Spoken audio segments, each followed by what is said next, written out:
దాస్ గారు ఒక్క నిమిషం. ఇంకా పెద్దలు పెద్దలు పెద్దలు దాస్ గారు ఒక్క మాట. దాస్ గారు మాట్లాడే ముందు నేను రాజకీయాల గురించి మాట్లాడను. దాస్ గారు మాట్లాడేటప్పుడు ఒకే ఒక్క వాక్యం ఏమిటంటే, ఇక్కడ ప్రత్యేక హోదాకు సంబంధించినటువంటి డిస్కషన్ చేస్తున్నారు, చెయ్యాలి. నేను కూడా ఇందాక మాట్లాడినప్పుడు వ్యక్తిగత ఆరోపణల జోలికి పెద్దగా వెళ్ళలేదు. దీనికి సంబంధించిన అంశం గురించే వెళ్ళా.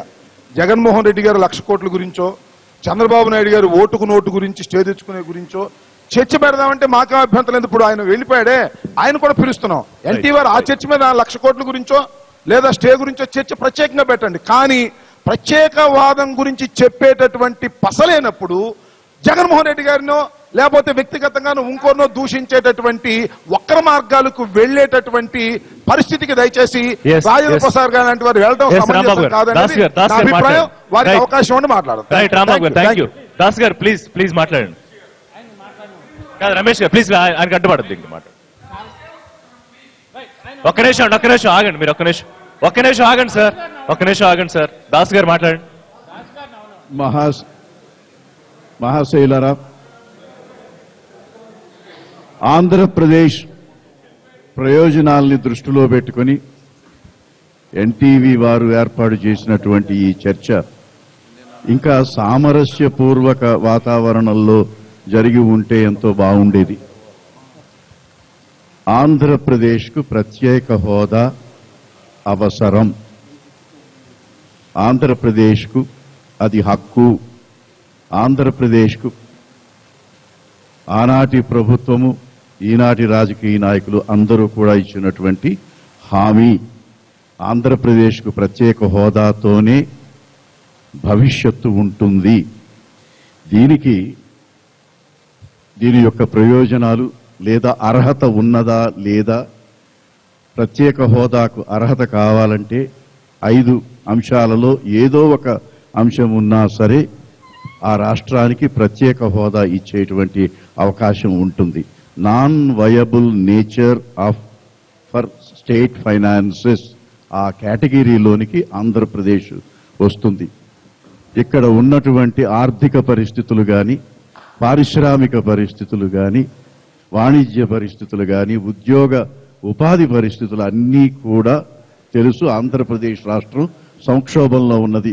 అందుచేత ఎన్టీవీ వారు ఏర్పాటు చేసినటువంటి ఈ సదస్సులో మనం కొన్ని కార్యాచరణ ప్రణాళికను రూపొందిద్దాం.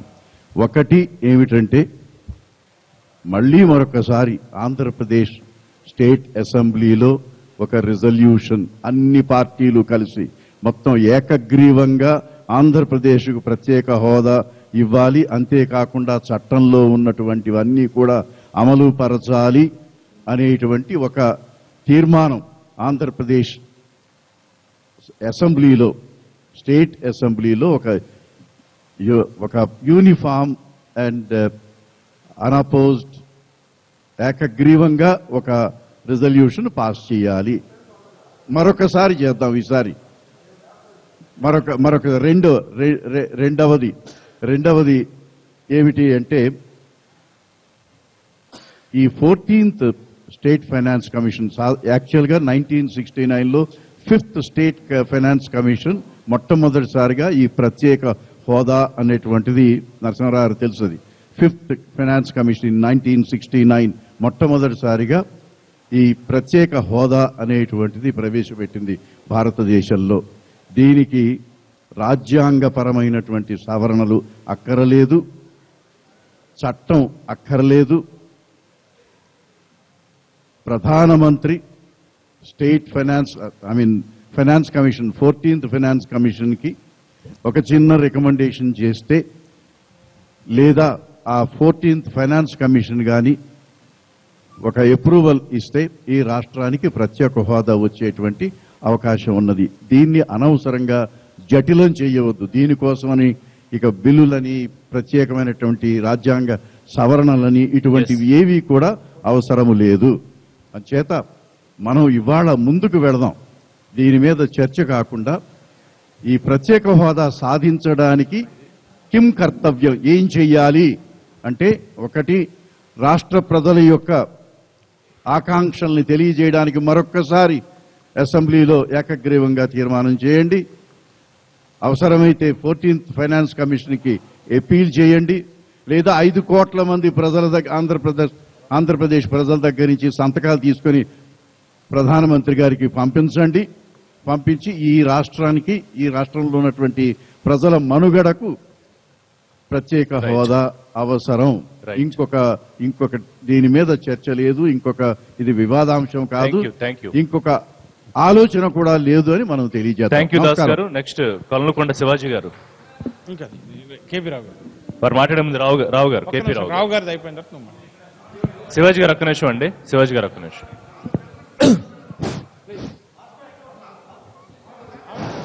ఒక్క నిమిషం. బాబా సభకు నమస్కారం. ముందుగా ఆంధ్రప్రదేశ్ ప్రజల 5 కోట్ల మందికి దశ హోదా మీద ఏం జరగబోతుందని తెలియజేయడానికి ముందుకు వచ్చిన ఎన్టీవీ యాజమాన్యానికి వారి యొక్క టీంకి నా హృదయపూర్వక కృతజ్ఞతలు, ధన్యవాదాలు. వివిధ రాజకీయ పార్టీ నాయకులు వారు ఉన్నటువంటి పరిణితి, ఆ యొక్క రాజకీయ పార్టీల యొక్క దిశానిర్దేశ ప్రకారం వారి యొక్క ఆలోచన విధానంతో మాట్లాడారు. వ్యక్తిగతంగా నేను ఎవరిని విమర్శించదలుచుకోలేదు, పార్టీలు కూడా విమర్శించదలుచుకోలేదు. ఏది జరిగినా నష్టమైనా లాభమైనా ప్రజలకు జరుగుతుంది కాబట్టి ప్రజలకు జరిగింది తలుపులు మూసేశారా, తలుపులు తెరిచేస్తారా, ఎన్ని అవసరం చేయటం మాకు ముఖ్యం. ఎలా చేస్తారు, ఏ రకంగా చేస్తారని చెప్పారు. ఇందాక మీడియా వారికి కూడా నేను చెప్తాను, రిషి గారికి కూడా హోదా వల్ల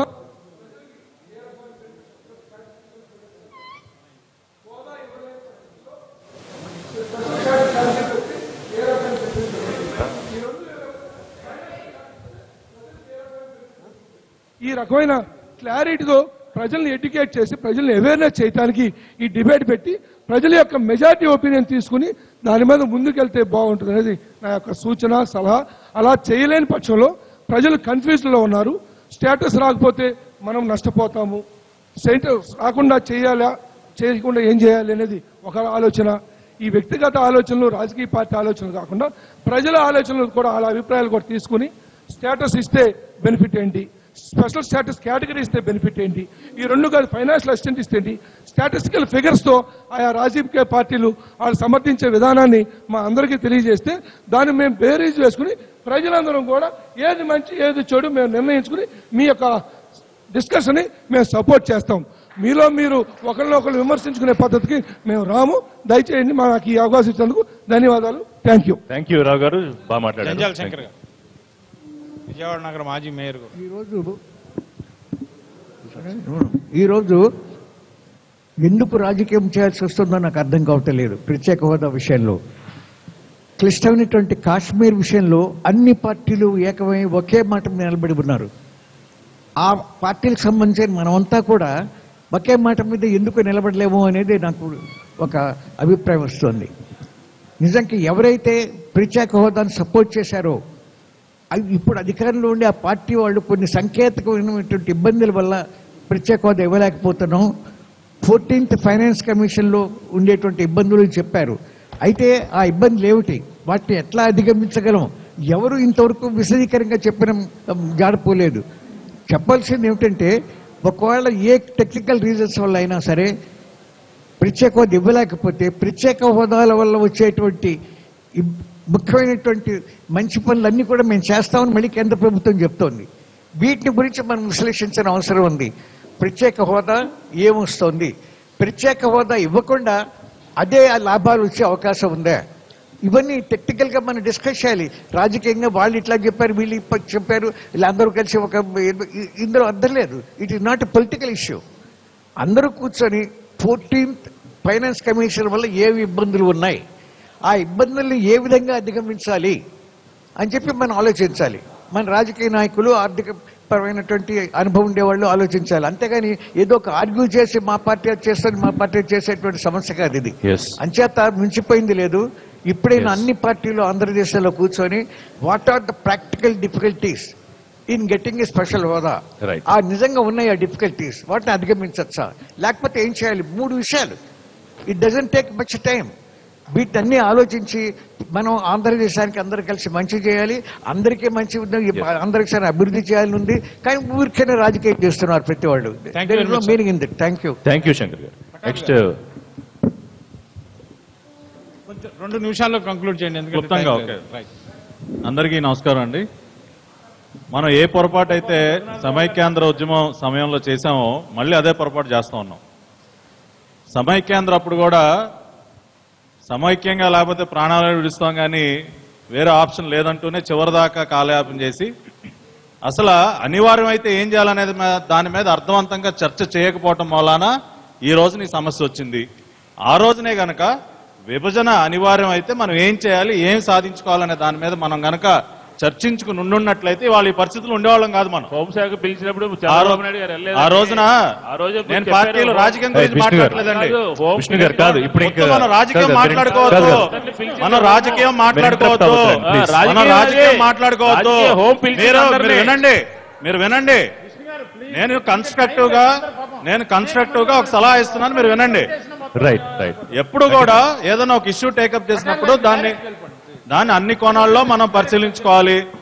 చాలా రకాలైనటువంటి ఇతర పరిస్థితుల ప్రభావం మన మీద ఉంటుంది కాబట్టి సమైక్యాంధ్ర అప్పుడు ఏదైతే పొరపాటు చేస్తే అది చేయకుండా ఇవాళ కూడా ప్రస్తుతం ఉన్నటువంటి తరుణంలో హోదా అనే విషయం మీద చర్చించినప్పుడు కూడా ప్లాన్ ఏ ప్లాన్ బి రెండు ఉండాలి. మనకు ప్రత్యేక హోదా అనేది దాని మీద వెనకడుగు వేసే ప్రసక్తే లేదు. ప్యారలల్ గా మనం వేరే రకంగా కూడా ఆలోచన చేసి సిద్ధంగా ఉండాలి. అప్పుడు ఏదైతే పొరపాటు చేసామో మళ్ళీ ఇప్పుడు ఆ పొరపాటు చేయకుండా మన రాష్ట్రానికి నష్టం కలగకుండా మనం ఏవైతే సాధించుకోవాలో వాటిని ఇంకో రకంగా మనం సాధించుకునే అవకాశం ఉందనే దాని మీద కూడా చర్చ జరగాలి. ప్రజలకు కూడా ఒక అవగాహన కల్పించాలి. ఇది ఒక్కటే మార్గం, ఇది తప్పితే ఇంకోటి లేదు. సమైక్యాంధ్రప్పుడు కూడా అదే అనుకున్నాం. సమైక్యాంధ్రప్పుడు ఇంకోటి లేదు లేదు లేదు అని చివరిదాకా మరి పార్లమెంట్ లో తలుపులు మూసి విభజన చేసే వరకు కూడా ప్రజల్ని మనం ఎడ్యుకేట్ చేయలేదు. మనం ఏం సాధించుకోవాలో దాని మీద చర్చ జరగలేదు. దాని మూలన ఇవాళ ఈ రకంగా మనం నష్టపోయాం. కాబట్టి ఇప్పటికైనా ప్యారలల్ గా ఇంకో మనం వేరే రకంగా మనం ఏ రకంగా మన రాష్ట్రానికి న్యాయం చేసుకోగలం దాని మీద చర్చ చేయాలి. మీరు కూడా ఇనిషియేటివ్ తీసుకుని ప్రజల్ని ఎడ్యుకేట్ చేసి వారి అభిప్రాయం తెలుసుకోవాలని నా సూచన. ధనకర్ గారు, ఈ 30% ఏదో లెక్కలు అదేదో పూరిస్తే సరిపోతుందా, హోదాకి సమానంగానే ఏవో కొన్ని వస్తున్నాయి, అలాంటి అవకాశం ఉంటుందా? అసలు ఇందులో ఉన్న సంక్లిష్టతలు ఏంటి? అసలు ప్రత్యేక హోదా కావాలని కానీ ఆ రోజు ఇవ్వాలని చెప్పిన దాని వెనకాల చాలా స్పష్టమైనటువంటి అంశం ఉంది. ఏంటంటే ఒక రాజకీయ ప్రయోగశాల అయిపోయింది ఆంధ్రప్రదేశ్ అనేది. ముఖ్యంగా మన పార్టీలు ఇక్కడున్న వాళ్ళు కీచులాడుకునేటటువంటి విధంగా ఉన్నటువంటి విధానం ఏదైతే ఉందో దాన్ని అడ్డం పెట్టుకుని ఉత్తర భారతదేశం నుంచి పరిపాలిస్తున్నటువంటి పెద్దలు ఎవరైతే ఉన్నారో దక్షిణ భారతదేశంలో తెలుగు వారి మధ్య ఇంటిగ్రిటీని దెబ్బతీయాలనే ఉద్దేశంతో వేసినటువంటి ఒక పాచికలో మనం పడ్డాం. ఇది వాస్తవం. ఒక ఆరోగ్యవంతమైనటువంటి వ్యక్తిని అనర్థకాయకమైనటువంటి నిర్ణయం తీసుకోవటం వల్ల ఒక పేషెంట్గా ఏ విధంగా మారిపోతారో అత్యద్భుతంగా ఆరోగ్యంగా ఉన్నటువంటి ఆంధ్రప్రదేశ్ని విభజన చేయటం వల్ల వెంటిలేటర్ దగ్గరికి వెళ్ళిపోయేటటువంటి పేషెంట్గా తయారు చేయబడినటువంటి క్రమంలో ఈ పేషెంట్ నడవాలంటే ఏ వెసులుబాట్లు కావాలి, ఏ అవసరాలు కావాలి అనేటటువంటి ఉద్దేశంతో విభజన హామీల్లో కొన్ని, అలాగే ఈ విభజన హామీలు చాలవు, ఆర్థికపరమైనటువంటి అంశాల్లో ఇబ్బందులు ఉంటాయి అనే ఉద్దేశంతో ఆ రోజు వెంకయ్య నాయుడు గారు చాలా స్పష్టంగా ఇక్కడ ఆంధ్రప్రదేశ్కి ప్రత్యేక హోదా ఇస్తేనే ఈ విభజనకి సంబంధించినటువంటి అంశంలో మేము మద్దతు తెలియజేస్తాం, లేకపోతే లేదు అని. 2.5 సంవత్సరాల్లో ఏం జరుగుతుందండి? చాలా కీలకమైనటువంటి కనెక్షన్ ఉంది. ఆ యొక్క హామీతోనే ఆ రోజు ఉన్నటువంటి కేంద్ర ప్రభుత్వము ఇద్దరు ప్రతిపక్షంలో ఉన్నటువంటి వారు ఇద్దరు కలిసి చేసినటువంటి మాట వాస్తవం. ఆ రోజు విభజన కానీ ఈ రోజు ఏదైతే మనకి రావాల్సిన బెనిఫిట్స్ ఏవైతే ఉన్నాయో ప్రాంతీయ పార్టీల మధ్య వివాదంతోనో కలిసి పోరాడితేనో వచ్చేటటువంటిది కాదు. ఆ జాతీయ పార్టీలే నిర్ణయం తీసుకొని చేయాల్సినటువంటి అంశం. అయితే స్పష్టంగా ఇవాళ ప్రత్యేక హోదా దగ్గరకు వచ్చేటప్పటికి 14వ ఫైనాన్స్ కమిషన్ దగ్గరకు వచ్చారు. 14వ ఫైనాన్స్ కమిషన్ ఇవ్వడానికి లేదని చెప్పింది. ఇక్కడ టర్మ్స్ ఆఫ్ రిఫరెన్స్ ఉంది, నేను చూశాను. ఏదైనా ఒక యాక్టివిటీ చేయాలంటే టర్మ్స్ ఆఫ్ రిఫరెన్స్ లో తెలియజేస్తారు ఏం చేయాలనేది. ఈ టర్మ్స్ ఆఫ్ రిఫరెన్స్ లో ఎక్కడా కూడా ఎగ్జిస్టింగ్ స్టేట్స్ కి తీసేయాలని కానీ కొత్తగా ఏదైనా స్టేట్స్ కి ఇవ్వాలంటే ఏమన్నా ఆటంకాలు ఉన్నాయని కానీ ఎక్కడా కూడా చెప్పలేదు.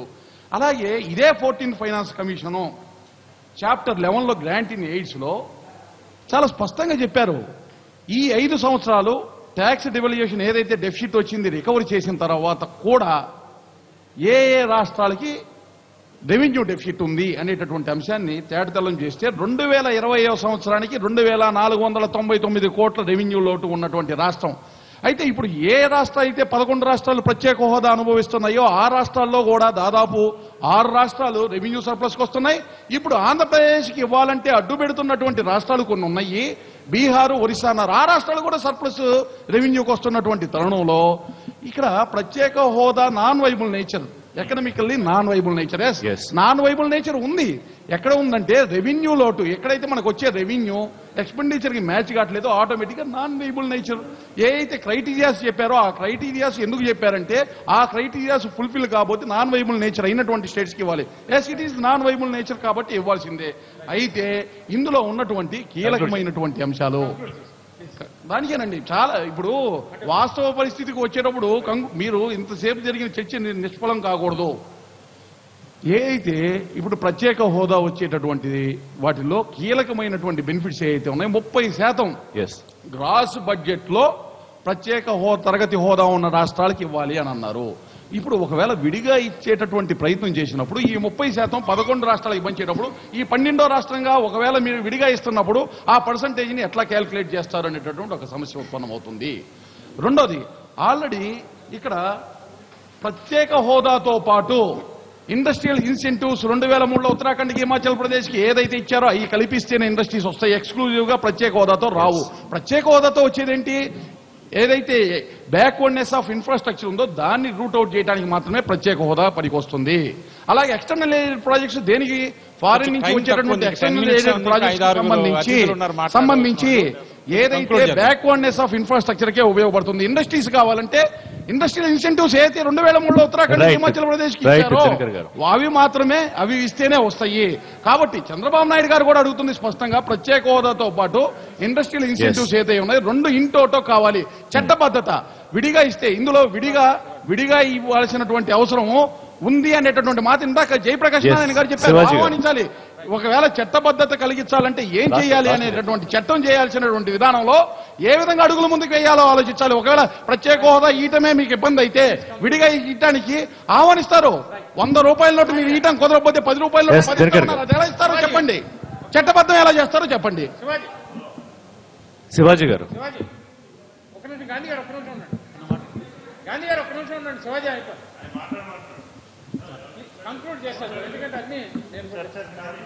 రైట్. ఈరోజు ఎన్టీవీ బిగ్ డిబేట్ విజయవాడలో ఆంధ్రప్రదేశ్ ప్రత్యేక హోదా ఆవశ్యకత మీద వివిధ రాజకీయ పక్షాలకు సంబంధించిన నాయకులతోటి, మేధావులతోటి ఈ సమావేశం ఏర్పాటు చేసి మరి ఒక్కసారి దీని యొక్క ఇంపార్టెన్స్ తెలియజేసినందుకు ముందుగా అభినందనలు తెలియజేస్తా ఉన్నా.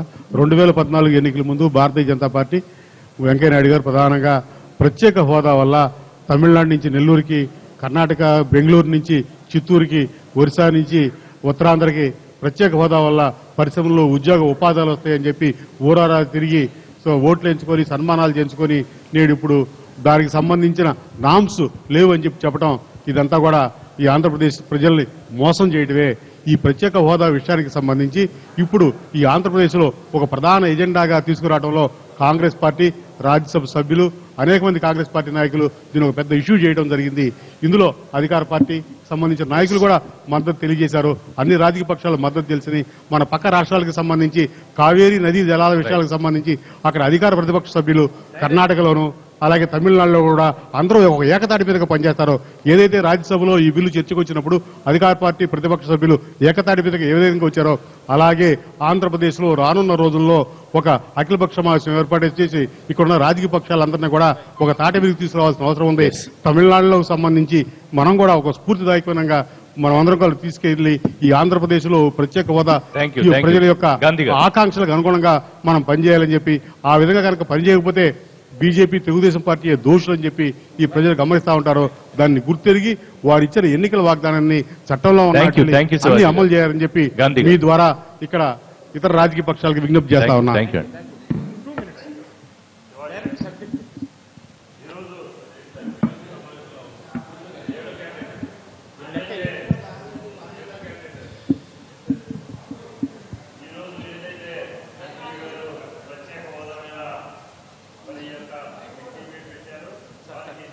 తెలియజేసుకుంటూ ఇక్కడికి వచ్చినటువంటి ఎంతో మంది మేధావులు, అసెంబ్లీలో మరి వాదనలు చేసినటువంటి పెద్దలు రవి గారు కానీ, రఘురాం గారు కానీ, అలాగే చాలా మంది పెద్దలు ఉన్నారు. వాళ్ళందరికీ నమస్కారాలు తెలియజేసుకుంటూ, ఏదైతే ఈ ప్రత్యేక హోదా అనేది ఎన్నికల ముందు చెప్పామో ఆ యొక్క అంశాన్ని ఈ రోజు కింద స్థాయి వరకు కూడా బాగా ప్రజల్లో వెళ్ళిపోయింది కనుక దీన్నే పట్టుకుని అన్ని రాజకీయ పార్టీలు ఎలాడుతున్నాయి. కనుక ఈ ప్రత్యేక హోదా అనేది రాష్ట్రానికి అవసరం అనేది కూడా మరి అటు బీజేపీ ఏదైతే ఎన్నికల ముందు వాగ్దానం ఇచ్చిందో ఆ వాగ్దానాన్ని నిలబెట్టుకోవాలని కోరుకుంటూ, ఏదైతే మరి ఇక్కడ ఆ రోజున బీజేపీతో జతకట్టి ఎన్నికలకు వెళ్ళామో తెలుగుదేశం చంద్రబాబు గారు ఏదైతే మీరు రాష్ట్రానికి మేలు చేస్తారు అని మీతో జతకట్టి వచ్చాం.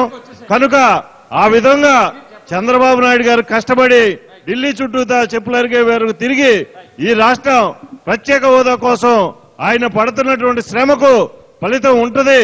కనుక ప్రత్యేక హోదా గాని ప్రత్యేక నిధులు గాని ఇచ్చి రాష్ట్రాన్ని కాపాడుకోవాల్సిన బాధ్యత ఇక్కడ ఉన్నటువంటి సెంటర్ లో ఉన్నటువంటి బీజేపీ మీద ఉందని ప్రజల మనోభావాలను అర్థం చేసుకోవాలని చెబుతూ సెలవు తీసుకుంటాం. పబ్లిక్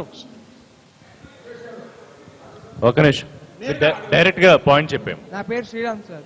నేను ఒకటే అడుగుతున్నాను, మన రాష్ట్రాన్ని మనం అభివృద్ధి చేసుకోవాలన్నప్పుడు యూనిటీగా ఉండకండి. ఎందుకని మీరు ఎంత ఇచ్చారు మీరు ఇచ్చారు కొట్టుకుంటారు? ఒకే ఒక మాట, అందరూ యూనిటీగా ఉందాం. ఒకటే మొత్తం all the AP state and Telangana state కూడా సపోర్ట్ చేస్తా అన్నప్పుడు ఒక్క యూనిటీగా రండి.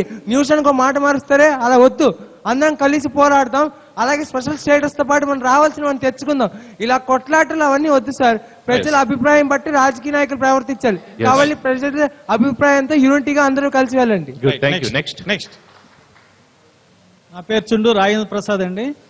పార్లమెంట్ లో ప్రధానమంత్రి మన్మోహన్ సింగ్ గారు గాని తర్వాత బీజేపీ వారు గాని ఏదైతే ఒప్పుకుని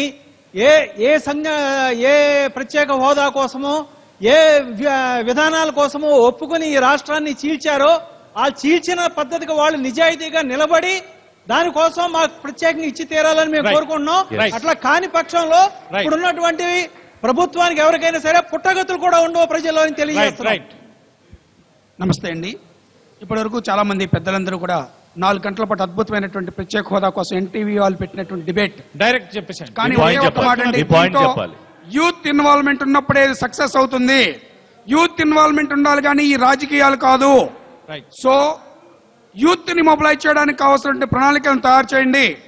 అప్పుడే ఇది హోదా ఖచ్చితంగా వస్తుంది. Thank you. మీరు కూడా స్ట్రైట్. ఒకటే పునిజేటి రమేష్ అండి. నేను 2 నిమిషాల్లోనే మీకు ఒక్క నిమిషమే ఈ రాష్ట్రం కలిసి ఉండాలి. రాష్ట్రం విడిపోతే అనేక రూపాల్లో ఇబ్బందులు పడుతుంది. కేంద్ర సంరక్షణ సమితి వ్యవస్థాపక ప్రధాన కార్యదర్శిగా రాష్ట్ర ప్రధాన కార్యదర్శిగా 2006 నుంచి 2014 వరకు పనిచేశాం. ఆ రోజున రాష్ట్రం విభజన జరిగినప్పుడు మరి ఆ రోజున పార్లమెంట్ లో జరిగిన విధానం అందరికీ తెలుసు. ఇవాళ దాని గురించి చర్చక్కర్లా. ఆ రోజున ప్రతి ఒక్క తెలుగువాడు ఆంధ్రుడు ప్రత్యేక హైదరాబాద్ ను పోగొట్టుకుంటున్నాం.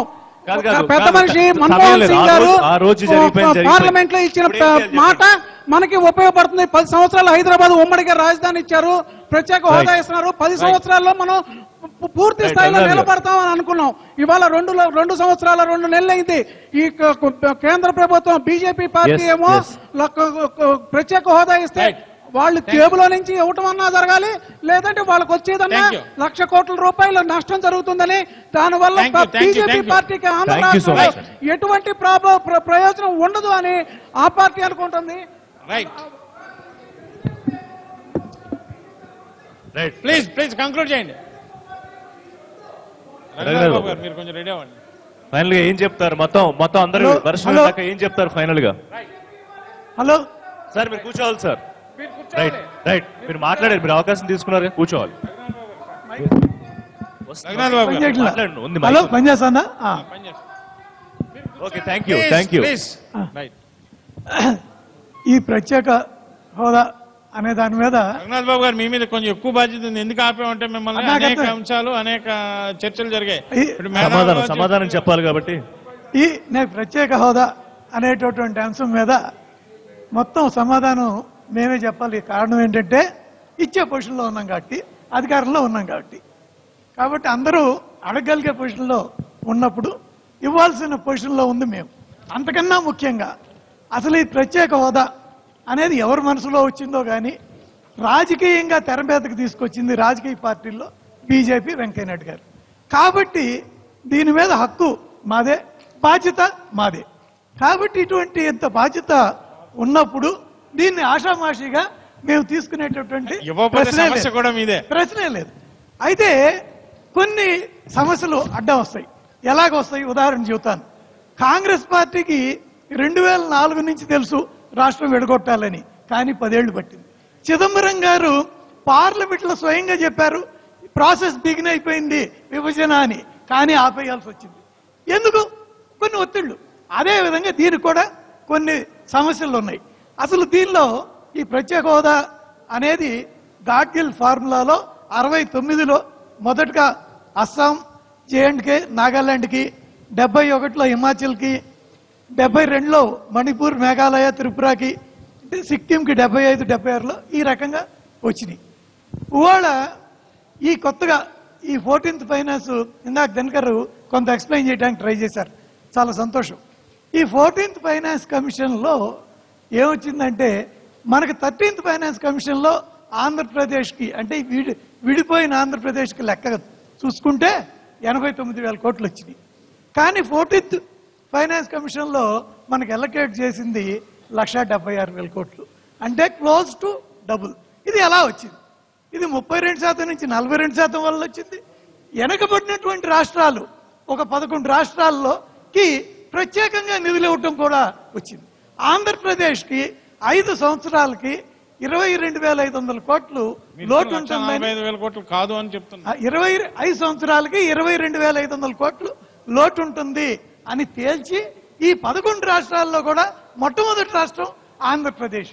అంటే ఈ రకంగా ఆల్రెడీ ఆంధ్రప్రదేశ్ కి కేంద్రం నుంచి వచ్చే అదనపు సహాయం ఎందుకు ఇవ్వాల్సి వస్తుంది? ఫైనాన్షియల్లీ వైబిలిటీ లేదు కాబట్టి. ఇది నాది అయిపోయి నాకు చెప్పండి. మీరు లెక్క ప్రకారం ది ప్రీ డివల్యూషన్ డెఫిసిట్ 2015-20 మొత్తం చూసుకుంటే 1,92,798 కోట్లు మీ దగ్గర లెక్క ఉంది. ఆఖరి 2019లో ప్రీ డివల్యూషన్ 47,240 తెలంగాణ మిగుల్లో ఉంటుంది. 1920లో కూడా మనం డెఫిసిట్ లో ఉంటాం.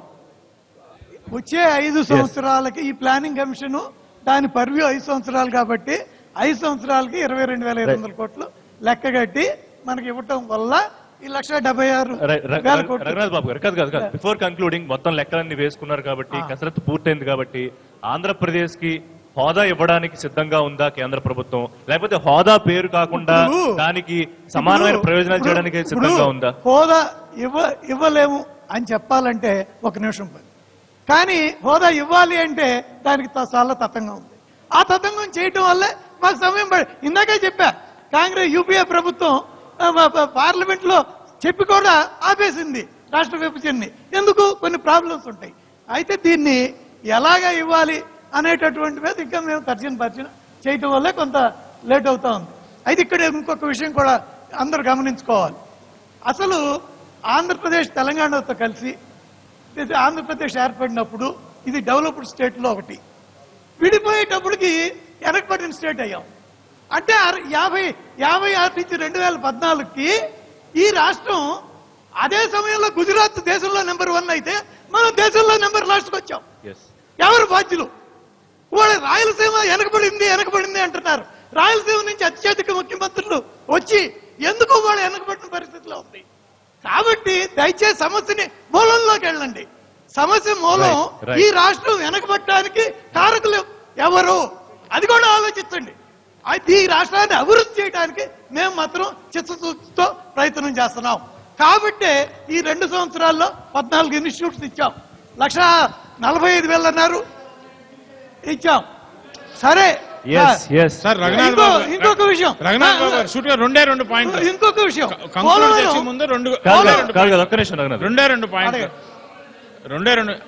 ఆంధ్రప్రదేశ్ రాష్ట్రానికి సంబంధించినంత వరకు ఎన్నికల హామీలో ఇచ్చిన హామీలకు భారతీయ జనతా పార్టీ కేంద్ర ప్రభుత్వం కట్టుబడి పనిచేస్తుందా? అదేవిధంగా విభజన చట్టంలో రూపొందించిన అంశాలను ఒక స్టిపులేటెడ్ పీరియడ్ లో మేము పూర్తి చేసి ఆదుకుంటాం. మీరే చెప్తున్నారు ఈ రాష్ట్రం అధోగతి పాలైపోయిందని. అధోగతి పాలైపోయినటువంటి రాష్ట్రాన్ని ఆదుకోవాల్సిన బాధ్యత మీ మీద ఉందా లేదా? అధోగతి ఎందుకైందో చెబుతాను. ఉదాహరణకి చర్చ కాదు. ఇప్పుడు పోలవరం ఉంది, నేను చెప్పేది ఇప్పుడు విష్ణు గారు పోలవరం మేము బిల్లులో పెట్టా ఉన్నారు. బిల్లులో పెట్టేదేదో పెట్టచ్చు కదా. గ్రౌండ్ లో అది పూర్తి చేసి ఉండొచ్చుగా కాదు రాజశేఖర రెడ్డి గారు కంక్లూడ్ చేసేయాలి. వాళ్ళు అన్ని చేయలేదు కాబట్టి కదా మీకు అధికారం ఇచ్చారు. మీకు అధికారం ఇచ్చిందని వాళ్ళు ఏం చేయలేదని ఇంకేం చేస్తారు? వాళ్ళు ఎవరు ఏమీ చేయలేదని కదా అధికారం మీకు ఇచ్చారు ప్రజలు. ఒకే మాట, ఇంత చర్చ అయ్యాక మొత్తం ఆంధ్రప్రదేశ్ ప్రజలు కోరుకుంటోంది ఏంటంటే ప్రత్యేక హోదా కావాలి, వచ్చే రాష్ట్ర ప్రయోజనాలు నిధులు కూడా కావాలి. రెండు చేసే అవకాశం ఉందా? తప్పకుండా నేను చెప్పాను అదే కదా. కారణం మేమేమి ఇవ్వమని నేను చెప్పట్లేదు కదా. రైట్, ఇది కాకపోతే ఉన్న ఇబ్బందులు ఏంటో చెప్తున్నా. రైట్, ఇది ఫైనల్ గా ఎన్టీవీ బిగ్ డిబేట్ కి సంబంధించి ఇవాళ మనకు వచ్చిన అవుట్కమ్.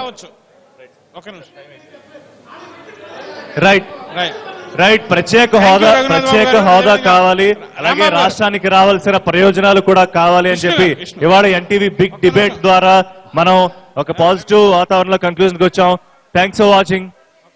Keep watching.